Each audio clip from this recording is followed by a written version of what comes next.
Boa tarde, pessoal, tudo bem? Eu sou o Kaique Ferreira, economista da Cost Drivers, aqui comigo o Rodrigo, e, bom, vamos dar início a mais esse webinar, né, agora de metais não ferrosos. Eu vou fazer uma introdução do cenário macroeconômico, até já compartilhando a tela, e o Rodrigo vai dar sequência falando mais do setor de metais não ferrosos. É um prazer estar aqui com vocês, né? Até substituindo a Tânia, que hoje ela está de férias, mas então vou fazer essa introdução do cenário macroeconômico, um pouquinho ali de petróleo e combustíveis, e passo para o Rodrigo seguir com a parte de metais não ferrosos. Então, de novo, uma boa noite e vamos, vamos dar início à apresentação. Então, primeiro a gente analisa né, o cenário macroeconômico, que é a base, né, para análise da tendência de diversos setores, entre eles o de metais não ferrosos. Aqui, primeiro, a gente começa com previsões e dados de PIB, né, de crescimento econômico das principais economias mundiais. Né, a gente tem a economia, né, as projeções para 2023 e o crescimento do segundo trimestre deste ano, onde a gente já teve dados fechados, esse crescimento sendo puxado pela China. No entanto, é um crescimento econômico abaixo do esperado, né, 6,3% de crescimento no segundo trimestre, abaixo das expectativas que eram ali quase de 7%. Então, a gente teve uma melhora na China no comércio varejista de serviços, mas uma redução das exportações e importações. Enquanto isso, a gente teve a área do euro Estados Unidos com crescimento ali baixo, principalmente em função das altas taxas de juros, né? E é isso que puxa essa perspectiva de 2023 para baixo.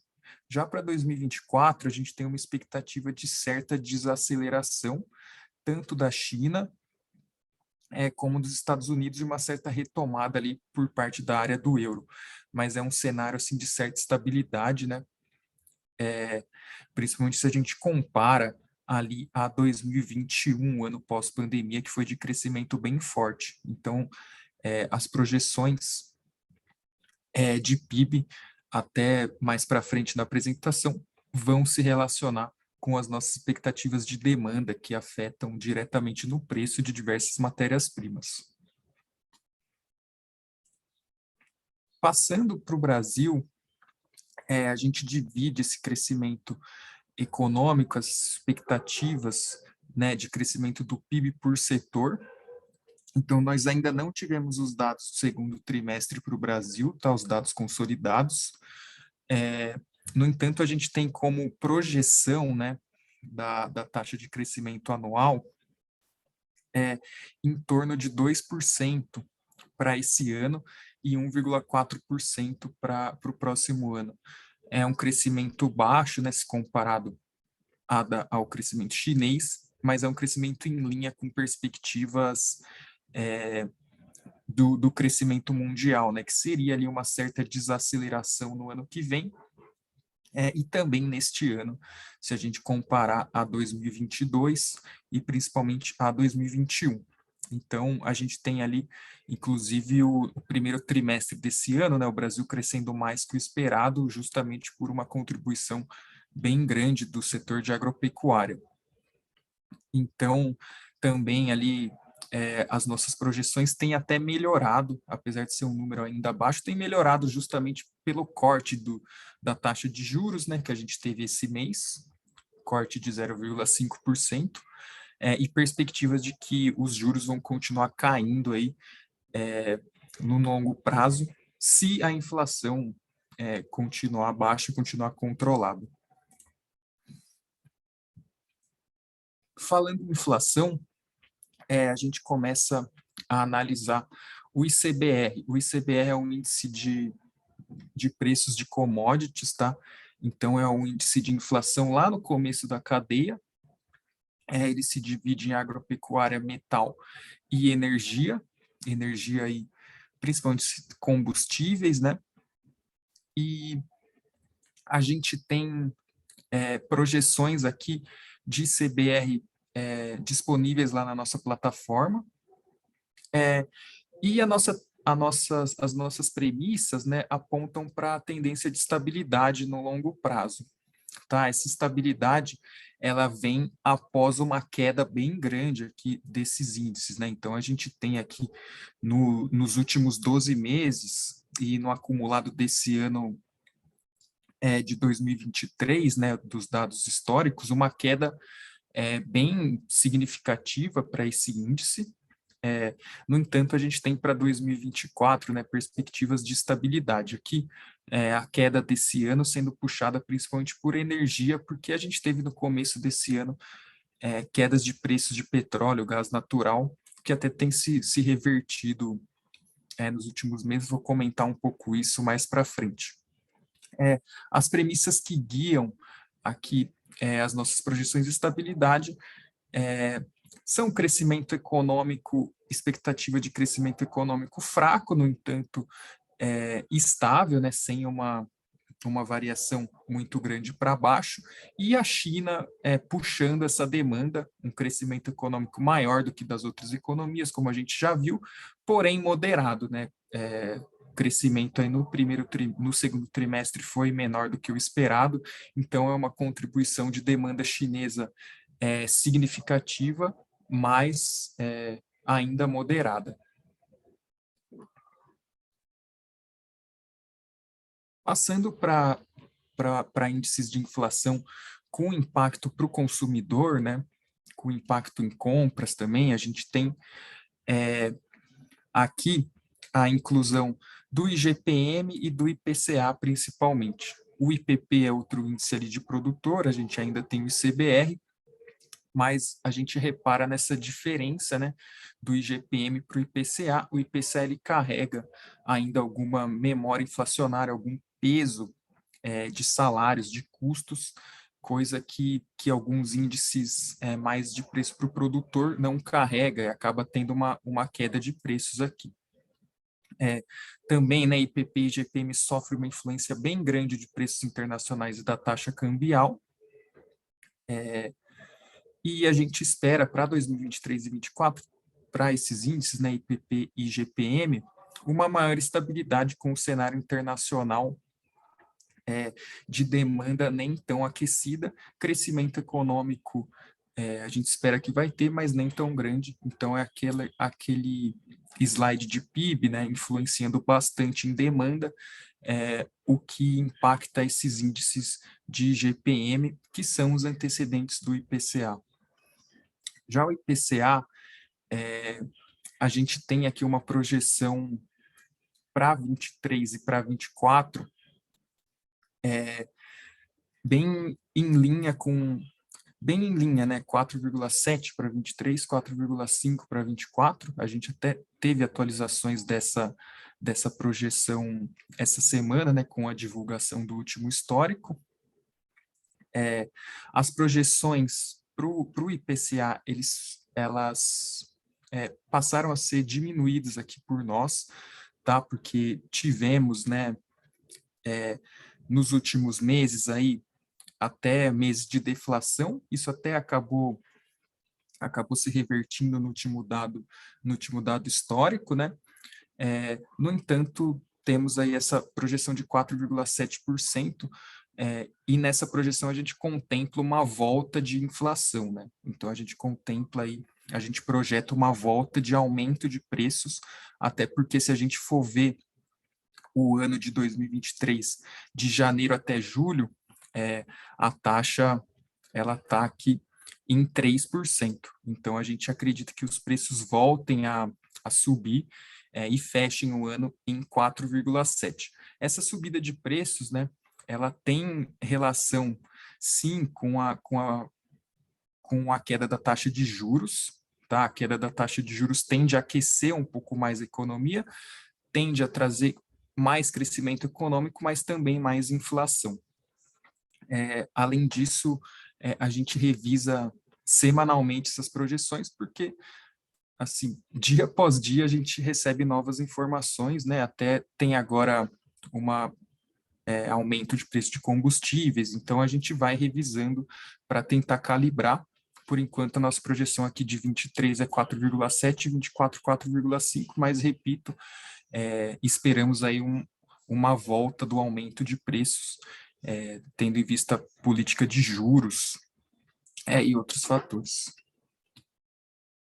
Agora, falando de dólar, né, falando de taxa de câmbio, que é muito, muito importante, né, para todos os compradores, preço de importados ou até preços de produtos produzidos no Brasil são determinados também pela taxa de câmbio, né?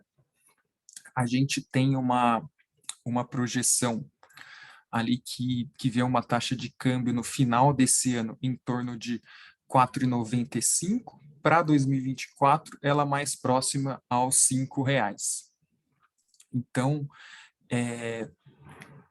a tendência é de certa estabilidade, né? A gente teve aqui desde o começo da pandemia, né, 2020, uma volatilidade grande, mas aqui nos últimos meses, né, a gente teve até uma queda, mas essa tendência de sobe e desce, que é característica de períodos de bastante risco, né, como foi a pandemia, depois guerra Rússia e Ucrânia, isso tem se comportado de maneira um pouco menos volátil, né? A taxa de câmbio é determinada pela entrada e saída de dólar, né? A oferta e demanda de dólar que comanda essa curva da taxa de câmbio, e a entrada e saída de dólar justamente é a soma aqui de balanço comercial, serviços, renda primária, investimentos. Então, a gente tem a curva de cima, né, explicando a curva de baixo. Infelizmente, a gente não tem as projeções dessa curva de cima, mas a gente projeta a taxa de câmbio. E um ponto de atenção, né, o comportamento dos investidores em relação à redução da taxa básica de juros.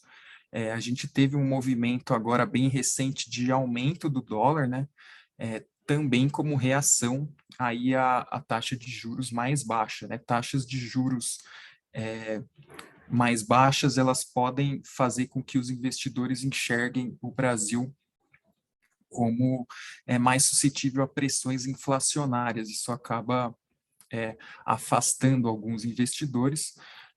No entanto, nada por enquanto fora de controle, né? A gente observa essa flutuação como usual, tanto que nas nossas projeções para o fim de 23 e para o fim de 24, elas estão ali em torno de R$ 4,95, R$ 5, que é o patamar que a taxa de câmbio acaba se encontrando hoje, aí depois dos aumentos. Aqui a gente tem um resumo, né, desses índices, né, das variações anuais, incluindo projeções, né? Aqui a gente contempla PIB, inflação, taxa de juros, energia elétrica e taxa de câmbio. Só para a taxa de câmbio a gente não tem a variação anual, e sim o fechamento do câmbio no final do ano. Passando para petróleo e combustíveis, né? A gente tem aqui como determinante do preço a oferta e a demanda. A curva da esquerda explicando a curva da direita. Nos últimos meses, ali a partir de meados de julho, a gente vê um preço do barril subindo, saindo ali de $75 o barril, chegando até ali uns 86, no caso do petróleo Brent. Esse movimento é explicado por oferta e demanda, mas principalmente pela oferta, porque a gente tem aí expectativa de corte de produção na Arábia Saudita, e também teve corte de exportações por parte da Rússia. Além disso, a demanda chinesa um pouco menos pujante do que o esperado.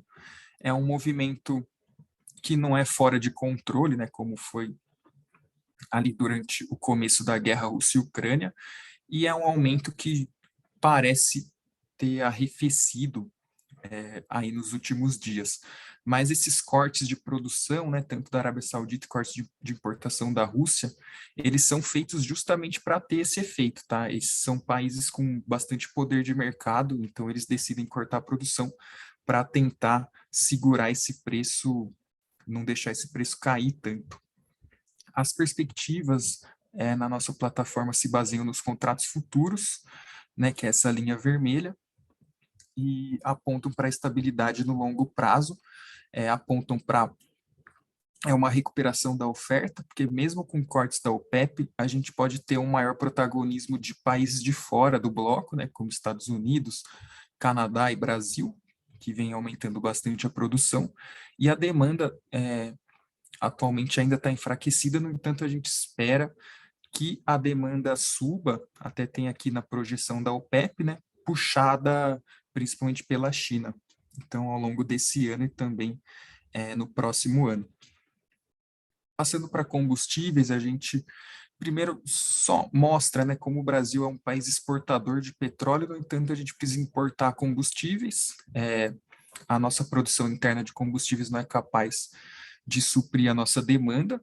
Com isso, os preços internacionais de diesel e gasolina acabam tendo um efeito grande aqui nos preços domésticos, né? É muito difícil a Petrobras controlar os preços de diesel e gasolina porque a gente não produz tudo que a gente consome, a gente depende das importações. Então, o gráfico de balança comercial de diesel e gasolina é negativo, já o de petróleo é positivo.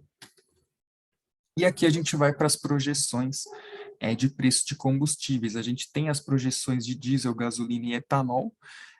O etanol a gente sabe que não é um combustível fóssil, no entanto, ele é muito correlacionado com a gasolina, né? Então, ele acaba sendo também função aí dos preços do petróleo, em conjunção com a taxa de câmbio e alguns outros custos, né? Tanto impostos como custos gerais aí de salários mais correlacionados com a inflação dentro do nosso país. As projeções são de estabilidade, então em linha com o petróleo. No entanto, a gente teve hoje, né, a Petrobras anunciando aumentos de preços do diesel e gasolina. Até a Petrobras fez uma mudança de política, né, que a gente não tinha muita certeza de como a companhia ia se comportar em um cenário como o atual, que é de aumento de preços internacionais de petróleo, diesel e gasolina.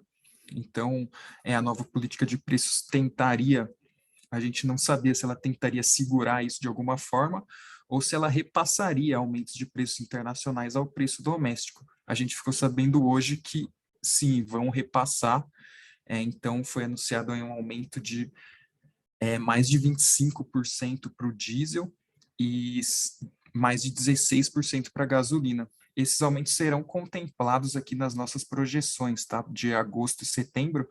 No entanto, como saiu hoje, como acabou de sair, não deu tempo de a gente colocar isso na plataforma, mas nos próximos dias vai ser contemplado.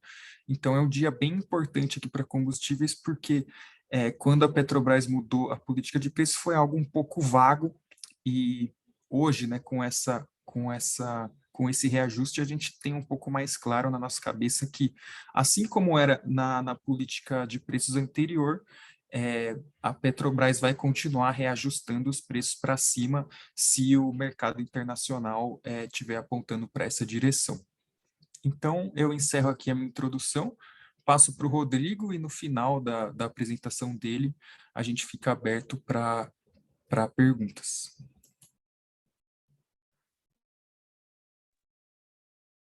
Bom, muito obrigado, Kaique, por toda essa introdução, né? E boa noite a todos.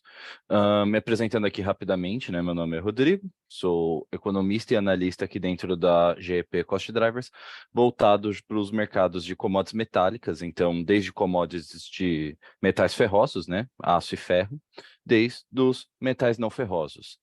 Né? E hoje eu vou apresentar justamente esse cenário, né, dos metais não ferrosos, aqui se focando nos 4 principais metais desse setor, que seriam o alumínio, níquel, zinco e cobre. Tá? Então vai ser principalmente voltado para esses 4 que são, seja por consumo, seja por produção, são os 4.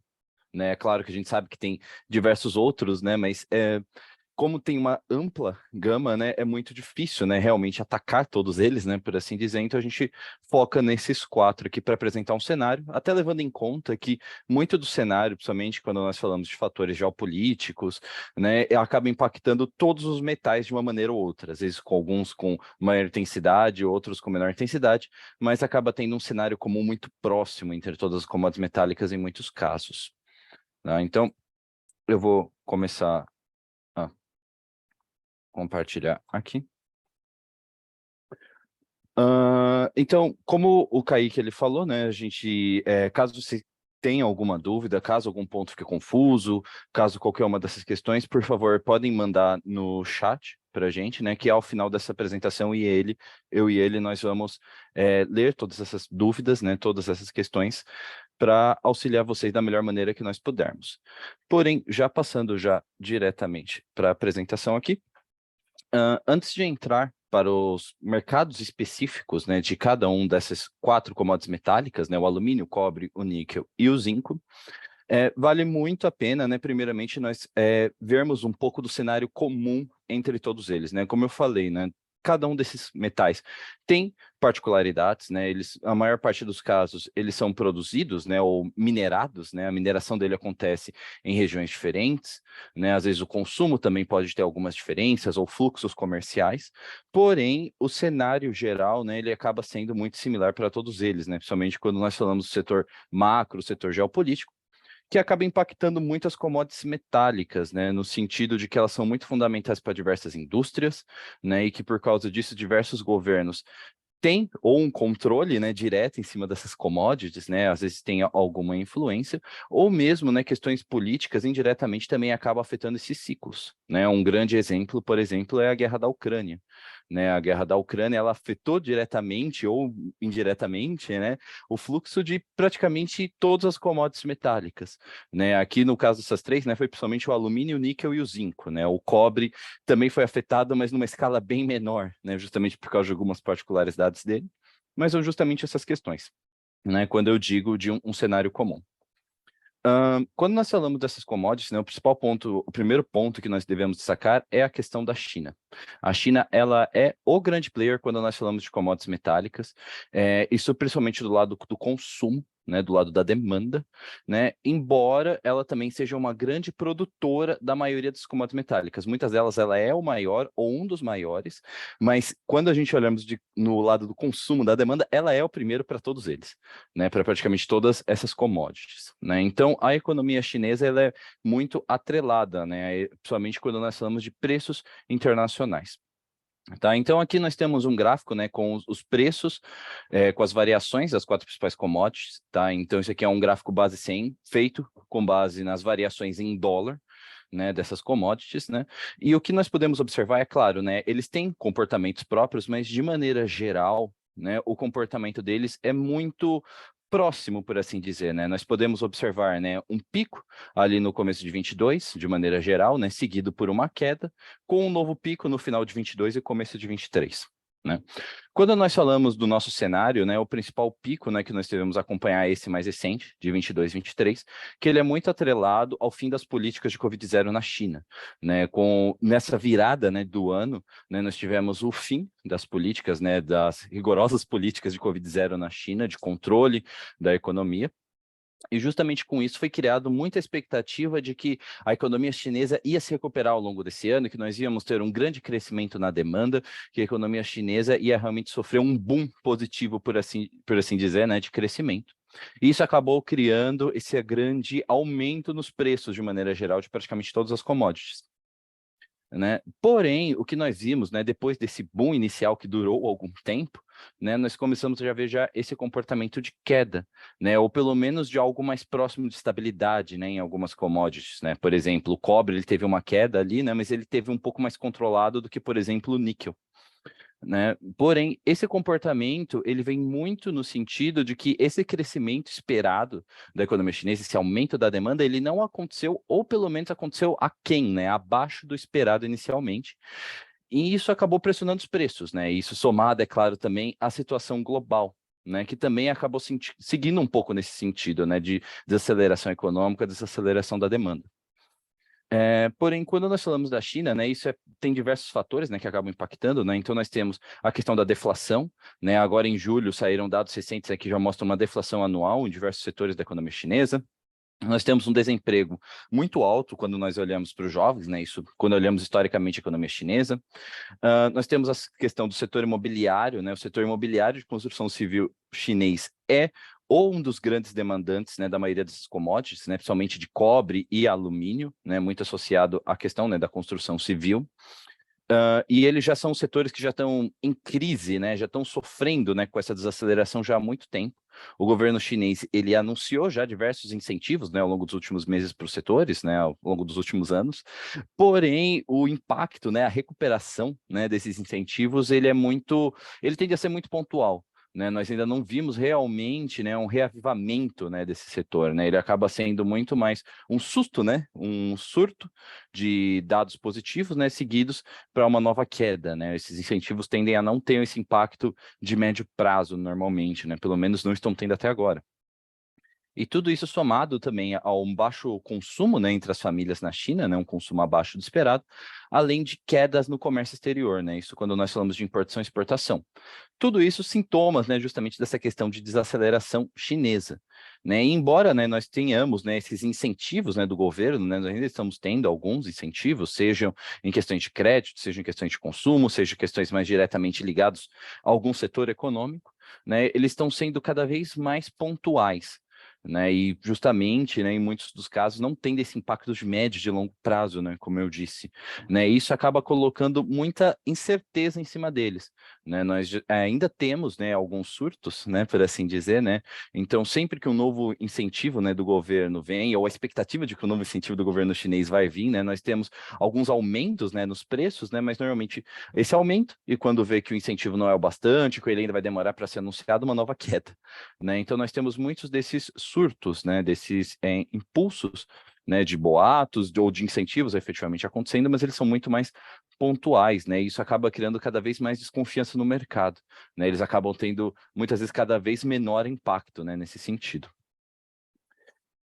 E aí, quando nós falamos já de perspectivas para o setor como um todo, né, nós temos essa questão dos incentivos chineses, né, como eu falei, eles estão tendo efeito cada vez mais limitado, né, ou muitas questões também sendo cada vez mais questionados, porém, eles ainda são uma realidade, né, e é claro, né, todos os que tiveram até agora talvez não tenham tido efeitos assim tão positivos, por assim dizer, mas sempre possível, né, quando nós falamos dos próximos meses ou até do próximo ano, que de repente hajam incentivos mais fortes e que eles tenham um impacto mais efetivo, tá? Então, isso é uma situação que deve ser observada dentro do setor, né? E que é muito difícil de prever quando eles vão vir, se eles vão ser efetivos ou não. Na medida como está vindo agora, não parece que isso vai haver num cenário, pelo menos de curto prazo, né? Porém, sempre é uma possibilidade, né? É muito difícil dizer, né? Ainda mais num país que o governo central ele tem tanto poder sobre a economia. Nós também temos algumas outras questões, né? Então, nós tivemos recentemente, né, alguns meses, a nacionalização do lítio mexicano. Por que isso é importante? Tá? O México, né, ele aprovou, né, que as reservas de lítio do país, né, foram nacionalizadas, né, e isso é um fator muito importante quando nós olhamos o mercado, por mais que nós não estejamos falando aqui de lítio, né, efetivamente, porque isso é uma discussão muito crescente em regiões produtoras, né, no Chile, agora com toda a discussão que já vem já de algum tempo da nova Constituição chilena, né, houve diversas discussões sobre a nacionalização do cobre chileno, sobre diversas mudanças de estruturas, e diversos outros países da região também estão passando por situações similares, né? Além também de outras regiões também produtoras também pelo globo. Tá? Então, essa nacionalização que aconteceu no México é um ponto, né, importante para ser observado, porque ela pode influenciar outras regiões aqui na América Latina, a depender, por exemplo, dos próximos desdobramentos, né? Então, esse é um ponto, né, que também tem que ser observado, né, por assim dizer, porque a nacionalização, essas mudanças de leis, né, elas podem ter um impacto muito forte nos mercados, né, especialmente quando nós falamos do lado da mineração, do lado da oferta. Além disso, né, nós também temos desse lado da oferta, né, isso já mais de longo prazo, as discussões sobre a mineração no leito de oceano. Tá, isso é uma discussão que já vem de muitos anos, né? Os leitos do oceano, né, o fundo dos oceanos, eles são muito ricos em minerais, e desde há muitos anos há discussões legais sobre se é possível fazer essa mineração, né, e como seria feito, né? Então, de quem é a posse do leito do oceano, de quem é a posse dos metais, se for minerado, com que tecnologia, quais seriam os custos, seriam viáveis economicamente, a gente destruiria os leitos marinhos, como é que seria essa situação? Tá? Isso é uma discussão que já vem de muitos anos, cada vez mais frequente, e recentemente a ONU já começou a passar já algumas leis iniciais, por assim dizer, alguns entendimentos iniciais entre os países nesse sentido. Então, não é alguma coisa que a gente vai ver esse ano, né, por assim dizer, talvez nem no próximo ano, mas é uma discussão que está cada vez ficando mais forte e que quando nós olhamos para o passo, né, de alguns anos, provavelmente essa década, né, já é uma situação que pode ser muito real nessa situação de mineração e oceano. Isso é uma coisa que com certeza vai afetar muito a oferta de diversas commodities metálicas, né? Realmente, o leite oceano é muito rico e nós não temos nem tanta informação assim sobre qual é essa riqueza, quais metais estão em determinada região ou não. Então, ainda é muito difícil precificar quais são as reservas conhecidas de metais. Mas isso é uma situação que com certeza pode afetar muito essa questão somente do lado da oferta, né, ao longo dessa década. Porém, de maneira geral, né, isso é uma situação ainda de longo prazo, né? Quando nós falamos de curto prazo, né, vocês podem ver que as nossas projeções, de maneira geral, elas estão muito mais estáveis, né, em termos de preço. A nossa expectativa é que quando nós olhamos nesse período mais próximo, né, é de uma maior estabilização entre a demanda e a oferta mundial de maneira geral. Tá? E agora eu vou entrar, né, um pouco em cada uma das commodities, né, falar um pouco mais das expectativas deles, né, mas esse é o cenário base, né, que de maneira geral tem algum impacto ou vai ser repetido para a maior parte dessas commodities aqui, desses quatro metais. Entrando primeiramente no alumínio, né, antes de entrar efetivamente no preço, eu trouxe aqui alguns dados, né, relacionados à produção deles, que são interessantes. Tá? Então, nós temos esse primeiro gráfico de barras, que é a produção mundial de alumínio primário, e esse gráfico embaixo, que é a produção brasileira de alumínio primário. Tá? Então, o que é interessante a gente acompanhar aqui? Tá? Então, nesse primeiro gráfico, né, o de barras, né, acompanhando a produção mundial, nós conseguimos ver que há um aumento ao longo dos últimos anos na produção anual, né, de alumínio, isso seja quando nós olhamos a mundial ou quando olhamos a chinesa. Porém, um fator que é muito interessante a gente acompanhar é a barra cinza, né? Aquela linha cinza. A linha cinza, o que ela mede? Ela mede a porcentagem da produção chinesa frente à produção global. Tá? Então, quando nós olhamos em 2019, 77% da produção mundial se referia à China. Tá? Isso era diretamente ligado. E aí, quando nós olhamos já em 2022, essa produção já caiu, essa porcentagem já caiu para 69%, tá? Então, essa queda, né, claro, né, a China ela ainda é o grande produtor mundial de alumínio, né, 69% ainda muito à frente de qualquer outro produtor global, porém já é uma queda já significativa ao longo desses últimos anos. Né? E isso é muito relacionado justamente a algumas situações da economia chinesa, né? Então nós tivemos os impactos, né, da pandemia, e nós também temos algumas outras situações na China, né? Nós temos, por exemplo, né, boa parte da produção, né, de alumínio na China, ela alterou geograficamente de local alguns anos atrás, né? Elas costumavam ficar em regiões produtoras de carvão, né, por usar muito do carvão. Porém, no esforço do governo chinês de diminuir a poluição do país, né, eles começaram a incentivar cada vez mais o uso de energia hidrelétrica na produção de alumínio. Isso fez com que diversas metalúrgicas, né, de alumínio mudassem para outras regiões dentro da China que usassem mais energia hidrelétrica. Porém, quando nós já olhamos agora mais recentemente, né, essas regiões elas estão apresentando grandes períodos de seca, o que fazem com que a energia esteja cara, a energia hidrelétrica, e que tenha até cortes também de produção, nesse sentido de economizar energia. Né? Então, isso também acabou afetando também essa produção chinesa. Né? Então, nós temos esse lado, e também temos essa questão justamente também da poluição, né? Mesmo nas regiões onde as siderúrgicas não mudaram para a hidrelétrica, continuaram como carvão, agora nós temos essa pressão do governo chinês cada vez mais forte, no sentido de diminuir a pegada de carbono do país, né? De pressionar os grandes poluidores, né? Isso tudo acaba impactando a produção chinesa. Porém, dito isso, né, ela ainda está crescendo, né? Ela não é como se ela estivesse caindo. Né, a gente pode mesmo acompanhar, né, nas duas últimas barras, né, nós temos o período de janeiro a junho de 22 e de janeiro a junho de 23, né, nós conseguimos ver que houve um aumento, né, então a produção ainda está aumentando, é só que proporcionalmente ela não está seguindo, né, justamente essa proporção, né. E aí, um outro fator importante, né, quando nós falamos nessa questão de produção, é a questão da produção russa, né? A Rússia é um grande país produtor de alumínio internacionalmente, e essa situação do alumínio russo, ela está muito ligada justamente à questão de guerra da Ucrânia. Né? No outro slide eu vou entrar um pouquinho mais nisso, né? Mas o que é legal destacar quando nós falamos de produção é que a produção russa, ela não parou, por assim dizer, né, da guerra, né? Elas tiveram alguns impactos, né, algumas questões, algumas cadeias de suprimento foram afetadas da Rússia, mas a Rússia ainda está produzindo ainda muito alumínio, né? E a gente já tem agora algum cenário que alguns países já estão colocando, né, proibindo, né, as importações de alumínio russo. Ainda são poucos países, a maioria ainda compra, mas mesmo esses países estão procurando comprar menos, né? Aquela situação, eu posso comprar o alumínio russo, mas pega mal, né, por assim dizer, né, aqui entre aspas, né? Então, se possível, eu vou tentar comprar de algum outro país, né, ao invés de comprar da Rússia. Né? Então, nós tivemos, né, muito dessa questão de diversos países parando ou diminuindo o máximo possível a compra de alumínio russo. Só que, como a produção russa ainda está acontecendo, eles ainda estão procurando despejar ela, por assim dizer, no mercado internacional.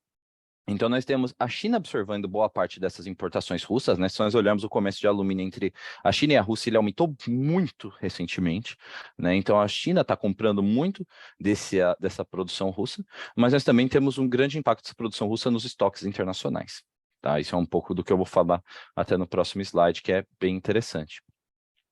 E aí, quando nós falamos já da produção brasileira, né, de segundo gráfico, o legal para a gente destacar é esse aumento constante da produção brasileira que está acontecendo quase ininterruptamente, né, desde abril, né, desde a metade de 2022.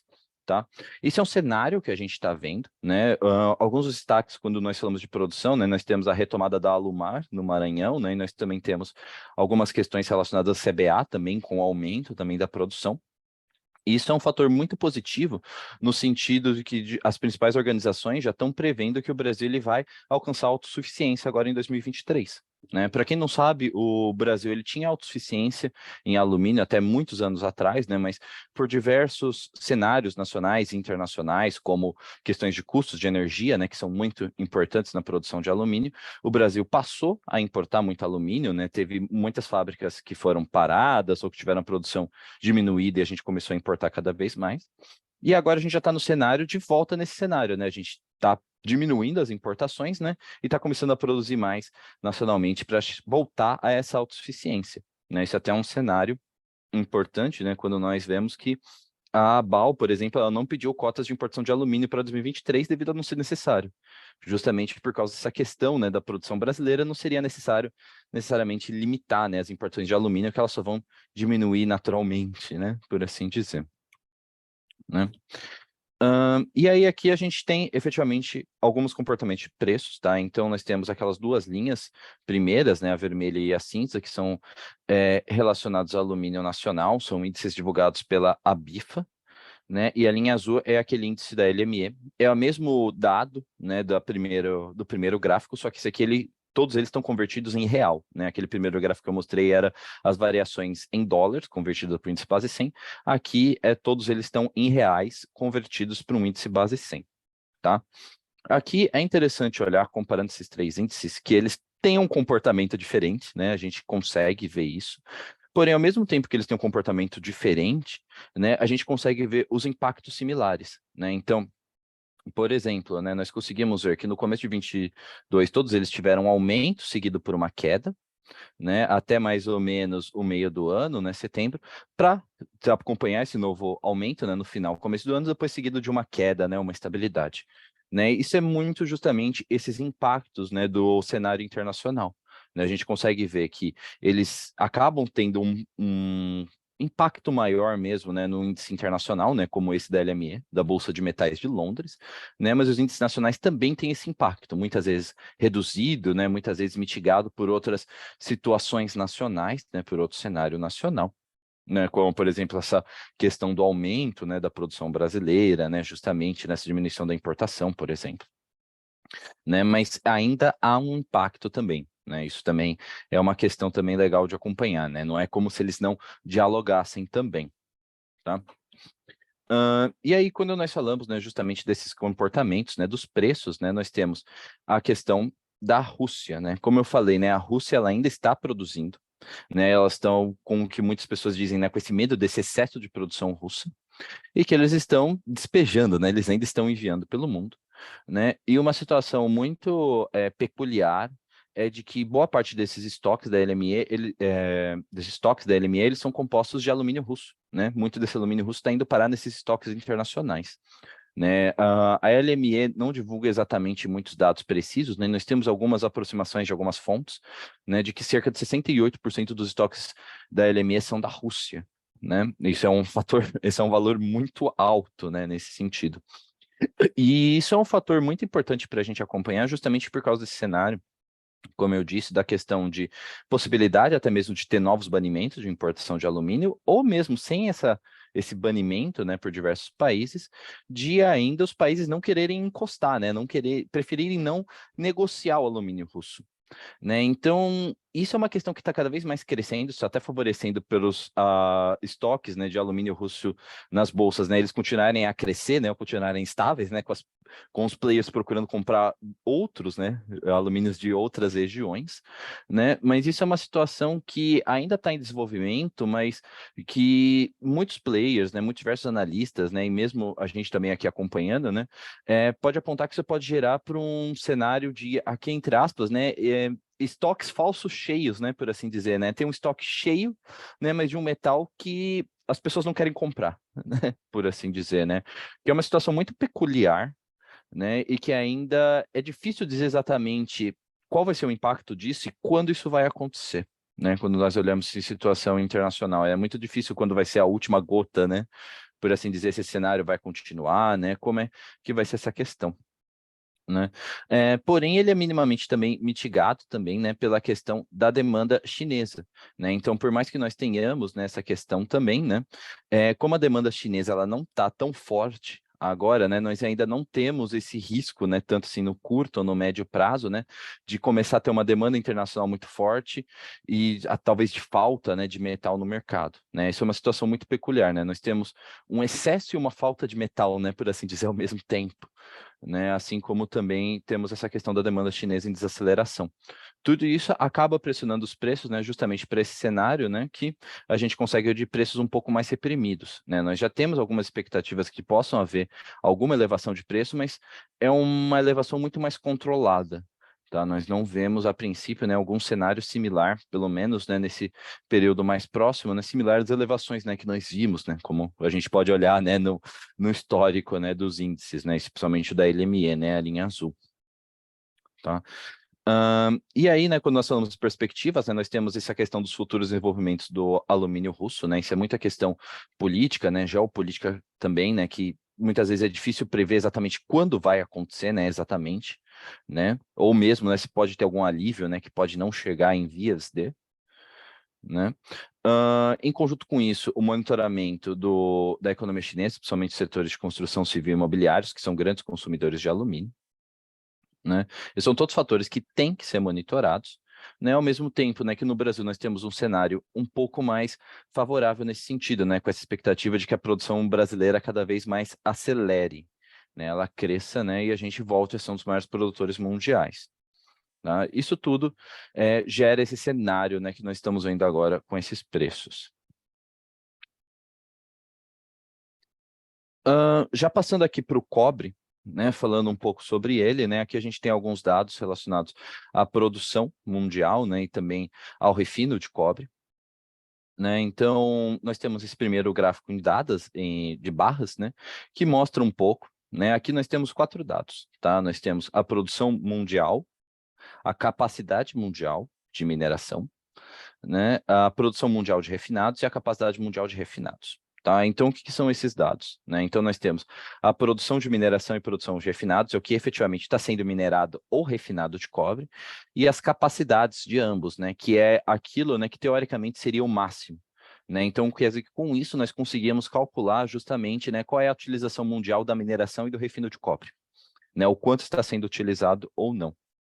Né, que é justamente aquele gráfico de linhas ali, né, que é bem interessante, que nós conseguimos ver, né, que de maneira geral, né, a capacidade, né, de refino, ela está crescendo, né, ou pelo menos está mais estável, né, enquanto a capacidade de mineração, a gente consegue ver que já tem uma queda, né, a gente consegue ver em 21 e 22 essa queda, né, e depois, quando nós só comparamos, né, o período de janeiro a maio de 22 com de janeiro a maio de 23, né, que são aquelas duas linhas separadas ali, né, a gente consegue ver um aumento na capacidade de refino, mas novamente essa mineração em queda, né, então esse período que nós já temos de 2023 já teve uma queda nessa utilização de mineração.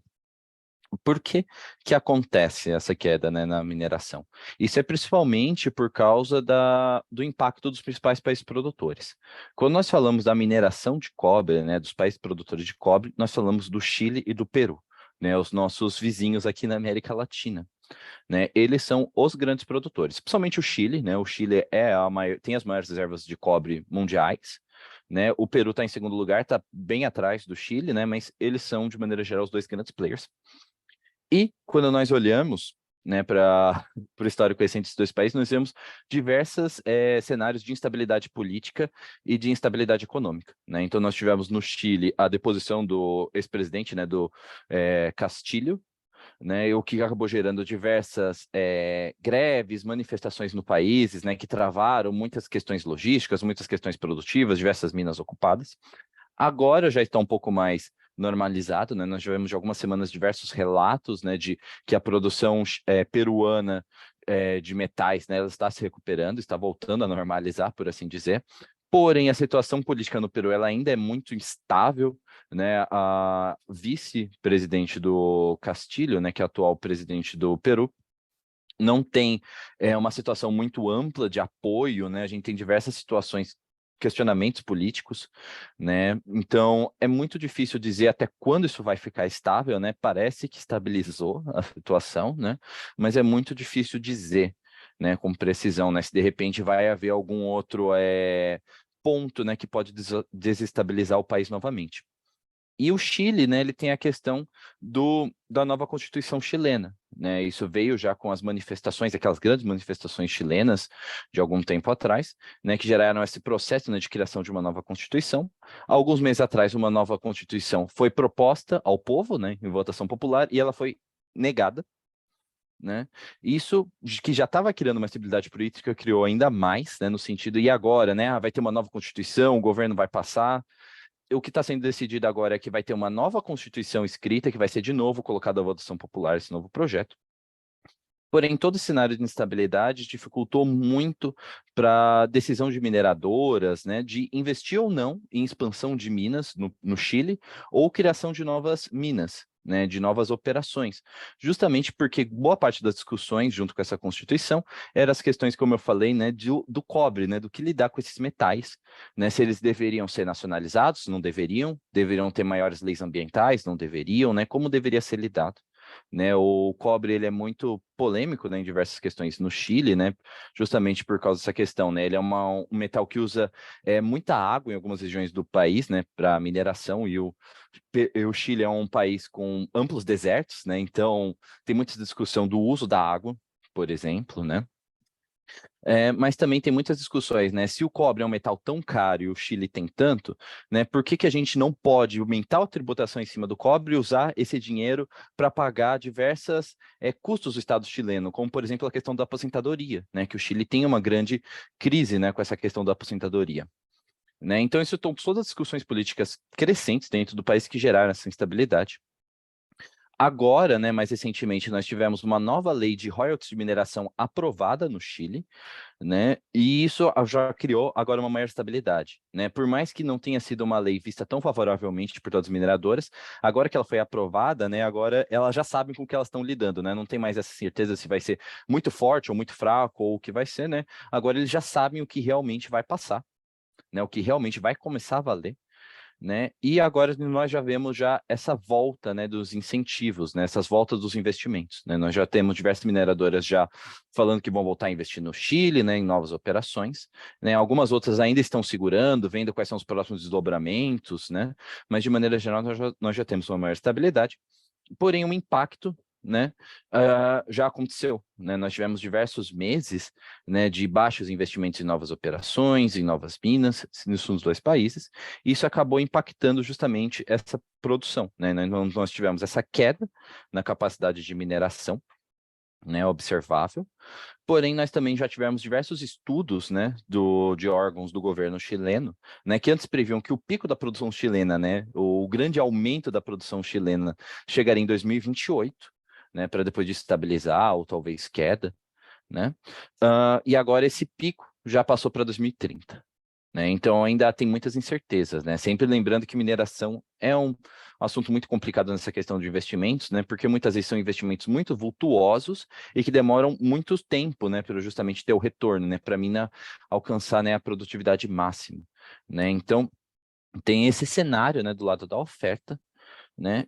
E nesse sentido, né, o fator positivo é que justamente a demanda não está tão forte, né? Nós temos uma oferta prejudicada, mas justamente como a oferta não está tão forte, né, ela acaba balanceando um pouco nesse cenário, né? A gente consegue ver justamente essa questão, né, quando nós olhamos o balanço mundial refinado do cobre ali embaixo, né? Nós conseguimos ver que, historicamente, nos últimos anos, né, nós tivemos balanços negativos, né, em termos de oferta e demanda, mas quando nós olhamos para 2023 até agora, de janeiro a maio, nós temos um grande surto positivo. Isso é muito relacionado justamente a essa questão, não só ao aumento do refinado, né, como nós conseguimos ver ali no gráfico, mas também essa questão relacionada à demanda chinesa, né?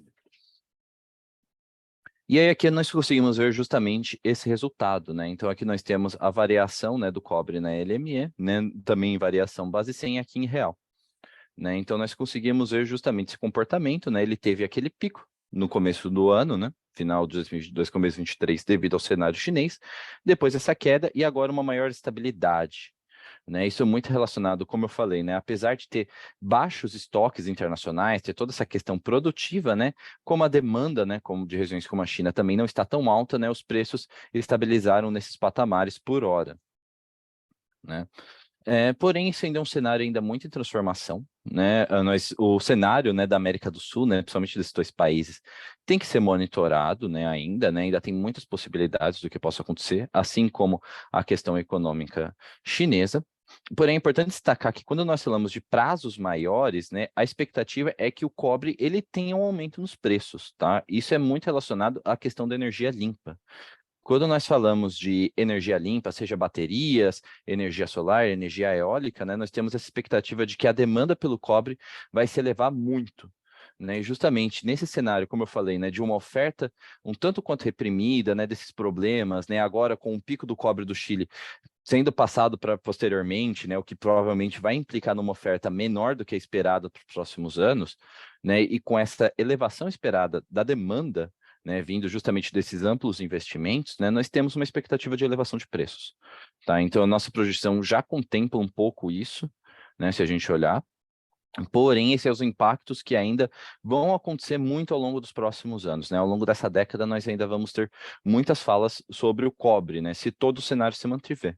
Né? É claro, né, que esse é um cenário que nós estamos trabalhando com cobre sendo um metal fundamental, né, que é o cenário atual, né, para essas energias limpas, porém sempre há novas tecnologias, há novos incentivos, né, e nós já temos diversas tentativas, né, de diversas empresas, né, diversos pesquisadores mundiais, de procurar diminuir o uso desses metais mais caros, né, como o cobre, em detrimento de metais mais baratos.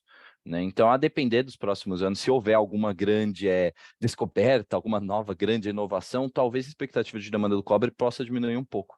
Mas, a princípio, né, o cobre ele ainda não é substituível para muitas dessas demandas, né? Então, nós temos justamente esse cenário de expectativa de aumento da demanda com uma oferta um tanto quanto pressionada.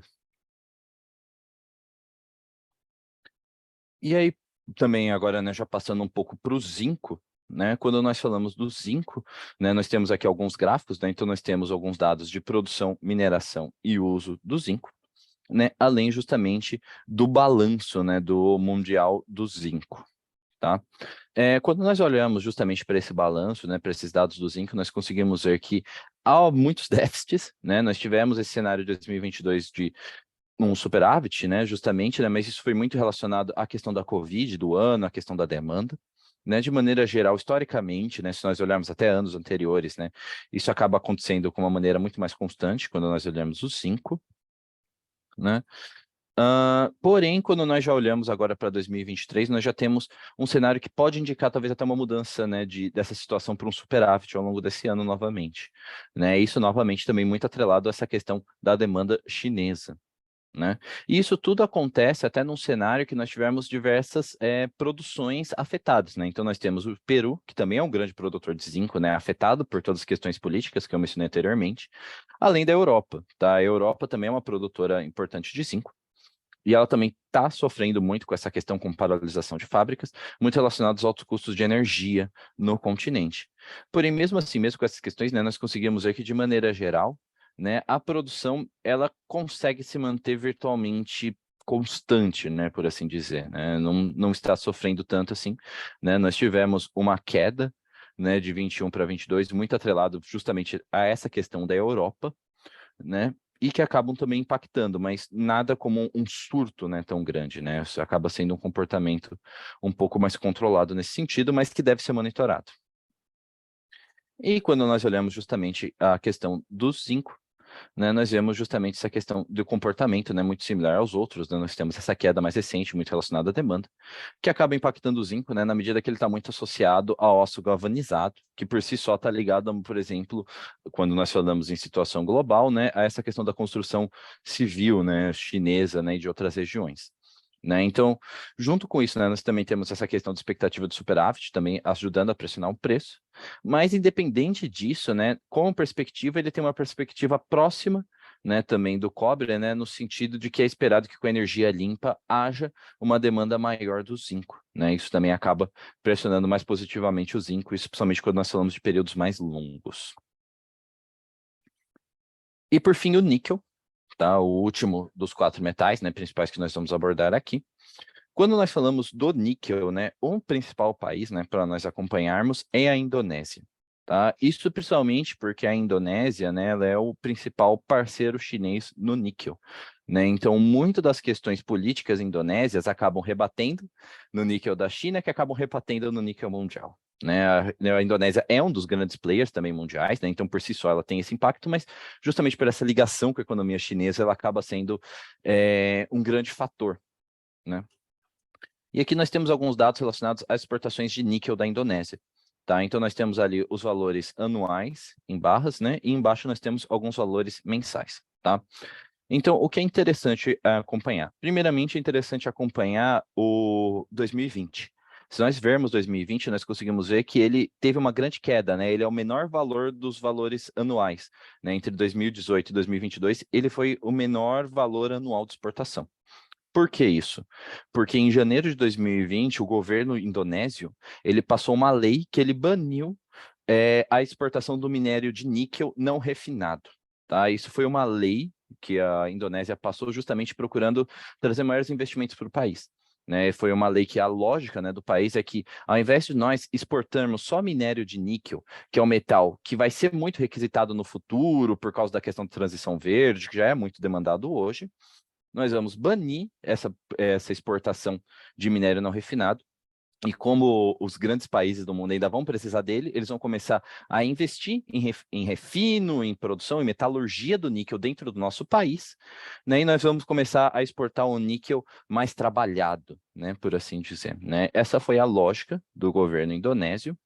E de maneira geral, é uma situação que a gente consegue ver os resultados, né? Então, nós tivemos esse grande impacto em 2020 com esse fechamento, né? Ainda era um cenário de que ainda estavam vindo muitas empresas investir, ainda tinham muitos investimentos que demoraram alguns meses para começar a produzir, né? A começar a acelerar essa produção. Porém, se nós já olharmos 2021 e 2022, nós conseguimos ver que diversos desses investimentos internacionais e nacionais do próprio governo indonésio começaram a usufruir, né? Em termos de exportação. Né, nós conseguimos ver um aumento constante já nos próximos anos. E se nós compararmos, por exemplo, o período de janeiro a junho de 22 com o período de janeiro a junho de 23, nós já conseguimos ver também essa grande elevação. Tá? Então, é muito nessa questão dessa mudança de política indonésia, né? Se nós olharmos os valores mensais ali, nós temos alguns períodos, né, como essa grande queda no começo de 22, né, muito ligada à questão da guerra da Ucrânia, mas de nós vermos, né, eu até tracei essa linha vermelha, que é uma linha de tendência, a gente consegue ver uma tendência de aumento constante.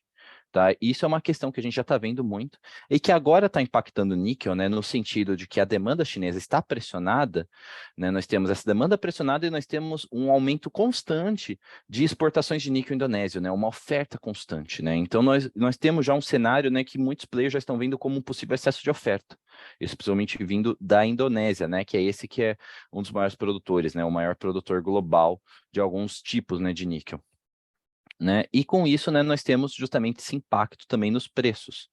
Né? E é claro, né, o níquel ele também é afetado por diversos outros fatores, né? O níquel é muito associado ao aço inox, né? Então ele tem esse impacto da construção civil chinesa. Né? Nós temos essa questão da Indonésia pressionando os preços. E também é legal mencionar, né, isso não necessariamente diretamente, o impacto dos preços também é, mas nós temos a própria questão da bolsa, da LME e sua relação com o níquel. Tá? Se vocês olharem ali em 2022, a gente consegue ver que teve aquele grande pico ali, né, em 2022, e ele foi durante a guerra da Ucrânia. Aqueles valores ali do níquel são os maiores valores de níquel históricos já registrados na Bolsa. Tá? Se a gente voltar o histórico, não importa quantos anos no passado, nunca teve um valor tão grande quanto aquele dali. E o que aconteceu? O níquel ele disparou no sentido que começou a guerra da Ucrânia, já que o níquel ele é muito associado àquela região, né? A Rússia tem altas produções de níquel, né? Toda aquela região. Então, né, nesse movimento especulativo, por assim dizer, né, de o que vai acontecer com a produção de níquel, o que vai acontecer, né, os preços dispararam e a LME fechou, né, os contratos, né, fechou as negociações de níquel por vários dias, voltou vários contratos que já tinham sido negociados, né, toda a situação antes de reabrir. Isso foi uma questão que é muito mal vista até hoje por diversos players, né, que atuam nesse mercado, né, de níquel. Isso porque, né, eles questionam muito como a LME atuou nesse sentido, né? Nós temos diversos processos legais, inclusive na justiça inglesa, relacionados a bolsas de players, né, alegando que foram lesados nessa quebra, né? Então nós tivemos diversas discussões e isso criou muito um cenário de quebra de confiança, né, com a LME, né? Nós temos diversos outros bolsas internacionais tentando assumir esse lugar do níquel, né, da LME, que é o grande balizador internacional, né? Nós temos diversos contratos surgindo, o que é mais exacerbado pela situação das baterias, tá? Então, o níquel ele é um metal, né, que ele tem muita expectativa de aumento na demanda no futuro, porque ele é muito associado às baterias de carros elétricos.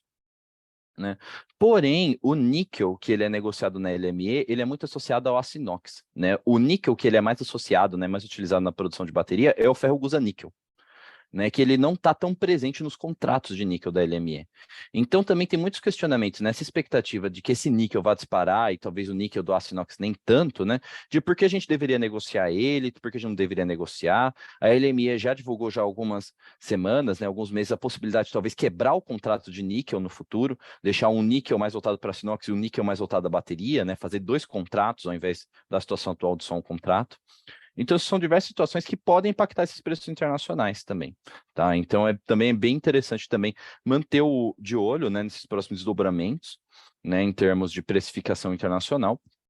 Porém, quando nós falamos de oferta e demanda, né, ele é muito associado a dos outros metais, né? Então, acompanhar os próximos desdobramentos é muito importante. De maneira geral, nós vemos um cenário um pouco mais estável, porém, também tem esse impacto esperado, né, de que a demanda vai aumentar, principalmente associado às baterias. Né, ele só não tem um impacto tão forte nos preços agora, né, justamente por causa dessa oferta, né, crescente da Indonésia. Né. Aí aqui, por fim, né, eu trouxe alguns outros metais, né, não vou falar muito sobre eles, né, só alguns gráficos só para ilustrar. né, em várias moedas, né? Só para ilustrar, cada um deles tem o seu comportamento próprio, né? Porém, de maneira geral, eles tiveram muitas coisas em comum, né? Justamente aquele cenário comum que eu falei que afetam diversas commodities metálicas, né? Então, de maneira geral, né, eles partiram de um cenário alto, especialmente os quatro acima, né? Excluindo o molibdênio, que é um pouco diferente, né? Mas o chumbo, o estanho, o cobalto e o manganês, né? Eles vieram de parâmetro alto, né? Naquele comecinho de 2022, tiveram aquele pico com a guerra da Ucrânia, uma queda, o recomeço, né? Uma nova elevação no final de 2022, começo de 2023, com a questão chinesa, uma nova queda, né? E agora a gente já vê um cenário um pouco mais estável, né? De maneira geral para todos eles, né? O molibdênio ele foi um pouco diferente, né? Ele teve um pico gigantesco em 2022 e 2023, também associado com essa questão da demanda chinesa, né? O molibdênio ele é um metal muito associado com diversas ligas de aço, né? E a China é o grande produtor e consumidor de aço, né? Então essa questão da expectativa chinesa foi um grande boom para o preço do molibdênio, e agora com essa questão da demanda, né, mais fraca, né, a gente tem essa nova queda, né? Então esse boom também acaba acontecendo também para ele de uma maneira um pouco mais exacerbada que os outros, mas também ele também compartilha muito desse cenário, né? Então, esses são os principais pontos, né, desses quatro commodities metálicas, né? Como eu falei, né, a gente tem um cenário geopolítico muito conturbado para a maioria deles, né? Porém, também muito comum, né? Eles têm as suas particularidades, né? Tem alguns países que são mais afetados por essa questão da América Latina, outros não são, né? Porém, de maneira geral, a gente tem esse cenário, né, que ainda está se desenvolvendo, né, e que pode ter novos desdobramentos em breve.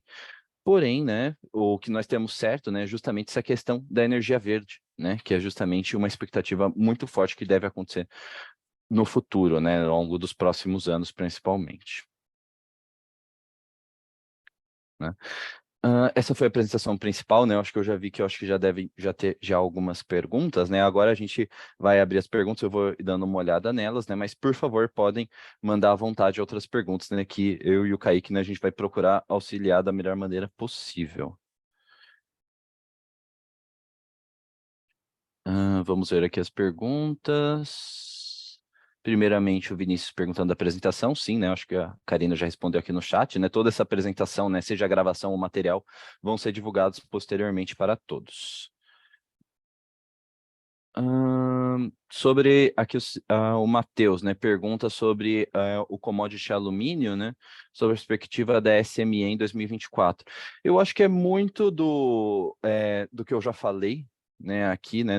Nessa questão do alumínio, né? Por favor, me corrija se ficar, Matheus, se ficou algum ponto mais específico, né? Mais solto, né? Mas nós temos justamente, né? Nós ainda temos muita dessa incerteza geopolítica, né? Principalmente da produção da Rússia, né? De alumínio, né? Mas de maneira geral nós temos uma oferta constante de alumínio, né? E essa demanda muito reprimida da economia chinesa, né? Então tudo depende muito dos próximos desdobramentos, né?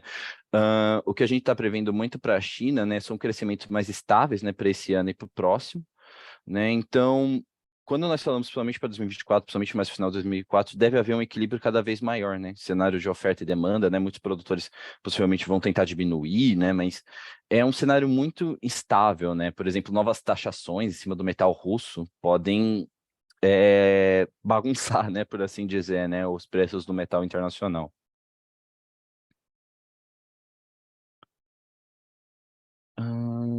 E aqui nós temos algumas perguntas do Luciano,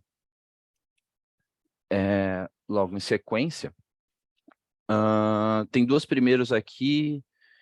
Tá, tem três perguntas relacionadas ao cobre, né? Primeiramente, né, nós temos a primeira pergunta, né, que é em relação ao cobre, qual é a previsão do prêmio para a importação do cádoto? Essa informação eu não tenho aqui de bate-pronto, diretamente relacionada ao cádoto, tá? Peço perdão, tá, Luciano?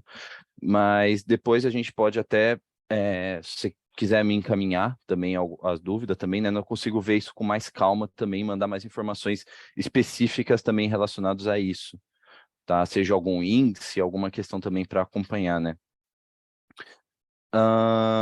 Mas sobre já a segunda pergunta, né, que você fala justamente sobre o carro elétrico, né? O carro elétrico não aumentará a demanda de cobre significativamente? Sim, Com certeza, né? Nós temos alguns dados, né, que a quantidade de cobre utilizada num carro elétrico e utilizado num carro normal, salvo engano, é 30% superior o carro elétrico, né? Ele usa 30% mais de cobre que um carro normal. Salvo engano, era até essa porcentagem, né? Se não for, é uma porcentagem igualmente bem alta, né? Então, a expectativa sim é que o carro elétrico ele demande muito mais cobre, né? E é justamente esse cenário, né, que a gente fala de que a expectativa de que a demanda do cobre ela deve crescer muito no futuro, né? Então nós temos essa questão dos carros elétricos, né? Nós temos diversas produções, né, de energia limpa, né? Como por exemplo turbinas eólicas que também utilizam, né? Ou até mesmo também outros investimentos em infraestrutura, né, de eletrificação da economia como um todo, né? Então, a expectativa é de que haja realmente esse aumento na demanda do cobre, né? Por causa disso que quando nós falamos de longo prazo,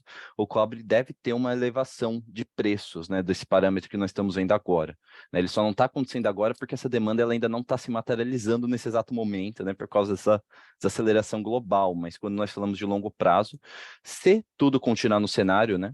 Por exemplo, né, se não tiver uma nova descoberta, de repente um outro carro elétrico que com uma nova tecnologia, ao invés de usar cobre, use alumínio ou use algum outro metal e diminua a porcentagem de cobre, isso pode impactar, né? Mas a princípio a nossa perspectiva é realmente essa, de que a demanda de cobre deva crescer muito. Mercado de sucata de cobre, previsão de alta ou baixa? Eu acho que é muito relacionado a todo esse cenário, tá, de cobre, né, que eu falei, né? Nós temos justamente essa questão da demanda de cobre, né? Ela ainda muito é reprimida nesse cenário, né? Quando nós falamos de períodos mais longos, né, é possível que já tenha uma elevação já maior, né? Mas agora ela ainda não está tão presente assim, né? O que justifica o pico do aumento do manganês no primeiro semestre de 24? Aqui, né, eu peço perdão, né, eu não estou compartilhando aqui a apresentação.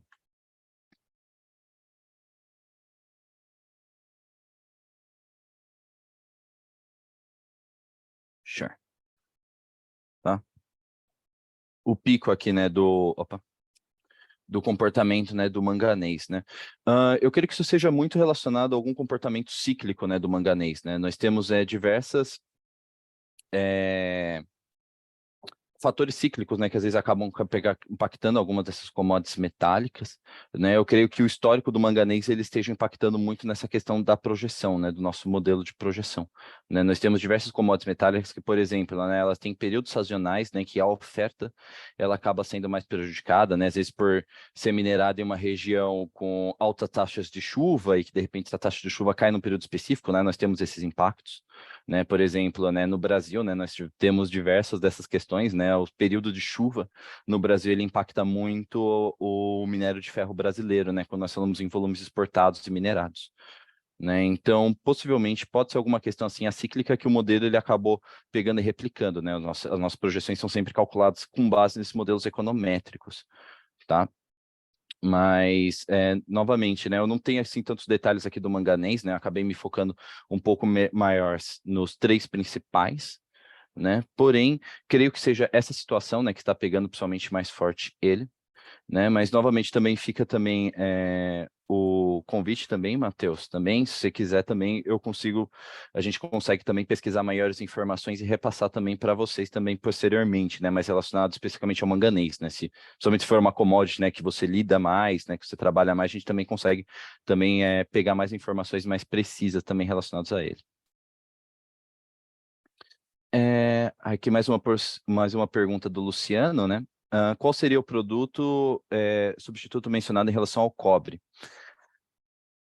De maneira geral, né, quando a gente fala de substituto do cobre, o principal metal, quando nós olhamos agora, é o alumínio, né? Nós temos diversas discussões, por exemplo, de substituição de fiação de cobre por fiação de alumínio, né? Tem alguma diferença, né, justamente em voltagem, né, em energia que o alumínio consegue aguentar, né, por assim dizer, né, em relação ao cobre, né, mas dependendo da operação, né, como o alumínio ele é um metal mais barato que o cobre, né, ele acaba compensando, em alguns outros acabam não compensando, tá? Então, atualmente quando nós falamos, né, o substituto para o cobre é o alumínio, em muitas operações, em muitas delas não é possível, né? Mas eu acho que o que é interessante, né, é justamente essa questão de longo prazo, né? Nós temos diversos estudos, né, relacionados a ligas metálicas, né, que podem ser úteis, né? Então, às vezes, de repente, a gente pode criar uma nova liga, né? Algum estudo pode sair sobre uma nova liga que, de repente, considera alumínio e algum outro metal, que também não é tão caro, e, de repente, uma liga desses dois tenha uma voltagem suficiente para substituir o cobre em muitas outras aplicações, seja mais barato. Né, isso pode ter algum impacto, né? Então é mais nesse sentido, né? É difícil dizer exatamente qual metal seria. Eu sei que existem diversos estudos de amplas gamas, né? Diversas possibilidades, né? Isso é uma questão que pode acontecer, mas mesmo é uma situação que não vai acontecer tão rapidamente, né? Tem muitos estudos sendo relacionados, até eles serem publicados, até eles serem comercialmente viáveis, né? Se for uma liga que não é muito utilizada hoje, por exemplo, né? É muito difícil ela ter uma produção elevada ou que todas as cadeias produtivas se alterem para começar a consumir essa liga de uma maneira mais rápida, né? Isso é mais um comportamento de vários anos, né? Que já está começando a acontecer nesse sentido de que o cobre é um metal caro, né? E como essa expectativa de que ele cada vez mais vai ficar mais caro, né? Nós temos diversos players estudando opções, né, para tentar fugir, né, desses custos, né, esperados, né?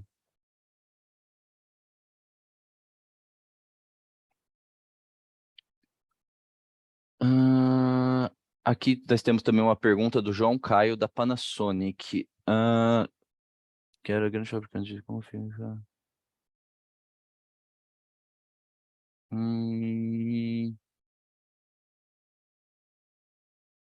Tá. O João Caio, né, ele pergunta, né, com a situação atual da Paranapanema, né, que era uma grande fabricante de tubos de cobre, como fica o mercado em relação aos tubos de cobre, visto que os fabricantes, né, restaram apenas 2 fabricantes nacionais. Tem previsão para o aumento de importação? Tem algo previsto em relação ao que se fala segundo, né, presumo que seja o segundo semestre, né, para as importações da Ásia, visto que há poucos fabricantes também na América Latina. De maneira geral, né, quando nós falamos do mercado de cobre, né, do Brasil, né, isso quando nós falamos primeiramente do lado produtivo, o Brasil ele não é um produtor insignificante de cobre, né, se nós olharmos nos maiores produtores, os países, né, o Brasil tem um nome lá, né, mas ele ainda está muito abaixo da produção do Chile e do Peru. Né, então isso é muito legal também falar, né? Então, isso é até um dos motivos que eu acabei não entrando tanto assim na produção brasileira, né? Porque aqueles dois ainda são os principais players. Né? Quando nós falamos nessa questão de produção, né, justamente até por causa dessa questão, né, nós temos uma produção nacional, mas o Brasil tem muito essa relação também com importação também, né? Eu diria que sim, né? Nós temos essa questão, né, das importações, né? Isso já é uma questão que nós conseguimos ver com diversas ligas, né? Eu imagino que a commodity metálica, né, que nós temos o maior impacto na situação hoje em dia é o aço, né, que nós temos diversas estatísticas, diversas fontes que mostram esse aumento, né, da importação de aço, né, no Brasil, justamente nesse cenário de um excesso de oferta internacional a preços mais baixos, né? Quando nós falamos do cobre, né, nós temos essa questão da demanda mais pressionada, né, mas os preços eles estão muito mais contidos, né, internacionalmente, né? Então, com certeza, né, nesse sentido, né, de poucos players, né, isso com certeza é um cenário que pode acontecer, né? É um cenário muito provável de acontecer, né, eu diria, né? Justamente nesse sentido, né, de uma maior pressão, né, da oferta nacional, né, e justamente essa demanda internacional, né, até com preços um pouco mais controlados, né? Isso acaba deixando até um pouco mais favorável, né, para esse tipo de negociação. E aqui nós temos o Vinícius Coelho. Qual a assertividade dos ID de cobre em porcentagem dos indicadores apresentados no último ano pela Cost Drivers? Vinícius, eu não tenho esse dado aqui fácil. Eu pesquisei aqui, Ah, Rodrigo, em relação a esse indicador que você mostrou, a gente tem, que é o cobre compra, né? O 6939, a gente tem um período de maio de 2022 a maio de 2023 na plataforma, com 83% de grau de assertividade da projeção. tá. Claro que tem diversos outros indicadores de cobre, né? E esse Uhum, número varia, mas para esse em específico é essa assertividade. uhum. Sim, sim. E aí até legal também de falar até do cobre, né? Porque o cobre nesse período, né, que até de maio a maio, né, ele passou, por exemplo, por aquele período de grande elevação, né, no começo do ano, que foi um período de que a gente acompanhou aqui muito de perto, né? Que então, por exemplo, teve diversas revisões de cenário, né, mudanças muito rápidas de cenário, né? Então eu acho que isso também acabou afetando um pouco, né, também nesse sentido, né? Mas ainda é uma porcentagem ainda muito alta, né? Mas também foi também muita questão também desse cenário, né? Também acabou impactando um pouco, né? Especialmente nesse indicador da LME, né? Que é de bolsa, né? E ele tende a reagir um pouco mais rápido nesses cenários internacionais, né? Por assim dizer, né?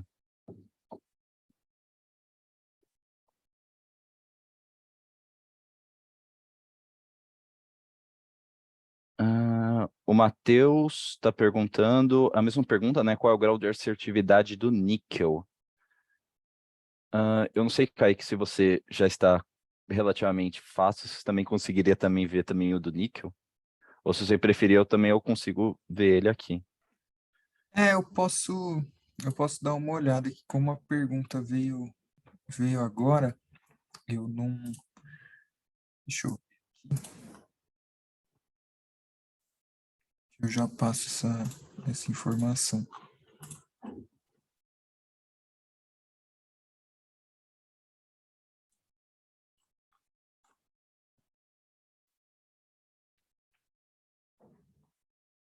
Aqui eu vou aproveitar e compartilhar é, a tela, tá, pessoal? Porque é bom que a gente tem essas informações direto na nossa plataforma. Então, aqui eu estou compartilhando, a gente tem o ID de níquel, né, que foi apresentado pelo Rodrigo, 6941. Aqui, para todos os indicadores, né, a gente tem a aba Info, que é esse I. Então, clicando aqui, a gente tem diversas informações sobre o indicador. Então, é, em, em relação ao grau de confiabilidade, a gente tem esse período que costuma ser atualizado periodicamente, e o grau de confiabilidade de 88% durante esses 12 meses, com também informações aqui gráficas, né, comparando histórico com projeção, e tudo isso pode ser baixado aqui em cima. A gente também tem outras informações de projeção para o futuro, né? Isso aqui seria um limite inferior e limite superior, né, que o modelo nos dá, e algumas informações aqui do indicador. Então, a gente consegue ter acesso a essas informações direto também na plataforma. Sim, sim. Essas informações, né, elas estão disponíveis para todos os índices, né? Todos os índices que têm mais de 12 meses, né, na plataforma. Né, se o índice for muito novo, como ele ainda não tem esses 12 meses de comparativo, ele não consegue demonstrar, né? Mas todos esses índices, né, que eu mostrei aqui, salvo engano, todos eles já estão há bem mais tempo que isso, né? Então todos os índices que eu mostrei aqui, eles têm essas informações, tá? Na plataforma também.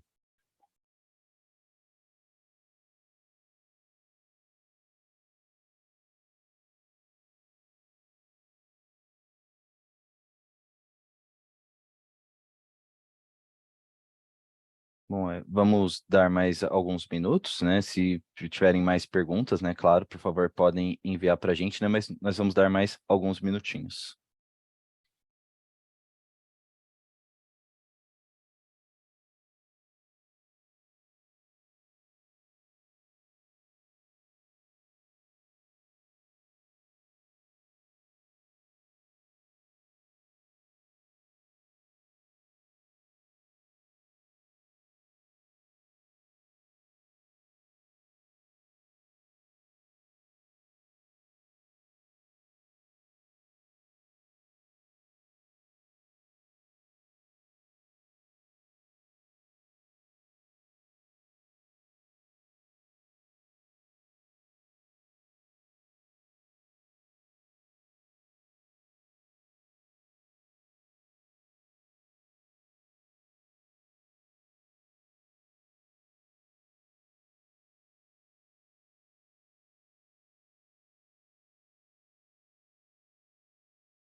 Bom, eu acho que nesse cenário, né, eu acho que não há mais dúvidas, né?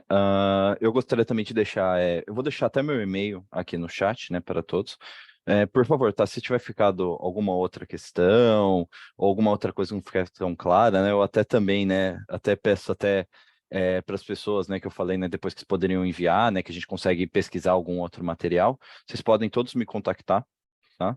Ou contactar a gente, né, o Kaique também, né, e também todos os outros economistas nossos também, né, que nós podemos auxiliar também com qualquer outra dúvida sobre esses temas, né, ou alguns outros temas também próximos também nesse sentido, né. Ah, gostaria de agradecer a todos, né, pela participação, né, pela participação aqui na apresentação, né.